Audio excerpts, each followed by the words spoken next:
Hi అండి, welcome to our channel. ఈరోజు ఈ వీడియోలో చిన్న చేపలతో పులుసు ఎలా చేయాలో చూపిస్తాం. చందమామలు అంటారు కదా, అవి. దానికి తల దోకా తీసేసి శుభ్రంగా కడుక్కొని ఉప్పు కారం పట్టించి ఒక గంట సేపు పక్కన పెట్టుకోండి.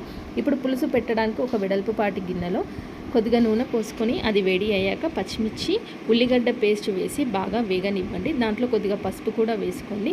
అది మొత్తం బాగా వేగాక దాంట్లో మీ టేస్ట్కి తగినంత ఉప్పు, కారం, కొద్దిగా కరివేపాకు వేసి బాగా దూరగా వేయించుకోండి.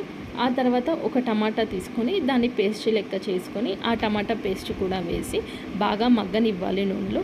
టమాటా పేస్ట్ అంతా నూనెలో బాగా మగ్గాక కొన్ని వాటర్ కూడా పోసుకొని అది మొత్తం టమాటా, ఉల్లిగడ్డ పేస్ట్ అలాగే పచ్చిమిర్చి నూనెలో బాగా మగ్గి నూనె పైకి తేలేంత వరకు ఉంచుకోండి.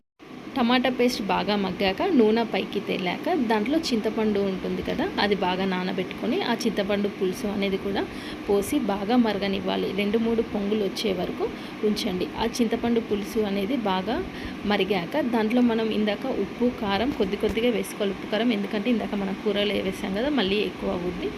ఉప్పు కారం అనేది పట్టించిన చేపలు ఉన్నాయి కదా, చిన్న చేపలు, అవి కూడా వేసి ఆ చింతపండు పులుసులో బాగా మరగనివ్వండి. ముక్క అనేది బాగా ఉడకాలి. గంట పెట్టకుండా చేత్తోనే తిప్పుకుంటూ బాగా మరగనివ్వండి. అట్లా 2-3 పొంగులు వచ్చాక మళ్ళీ కొద్దిగా కరివేపాకు, కొత్తిమీర కూడా వేసుకొని అలాగే మెంతులు, జీలకర్ర, ధనియాలు వేపుకొని చేసుకున్న పొడి ఉంటుంది కదా, అది కూడా ఆ పొడి కూడా వేసుకొని ఒక 10 నిమిషాలు బాగా మగ్గనివ్వండి. అది అంతా చింతపండు పులుసుకి బాగా పట్టి ఇనికి ముక్క అనేది కూడా బాగా ఉడుకుద్ది. అంతే, దగ్గరికి అయ్యాక బంద్ చేయండి. ఎంతో టేస్టీగా ఉండే చందమామల పులుసు రెడీ అవుతుంది. మీకు కనుక నచ్చితే లైక్, షేర్ అండ్ సబ్స్క్రైబ్ చేయండి. Thank you for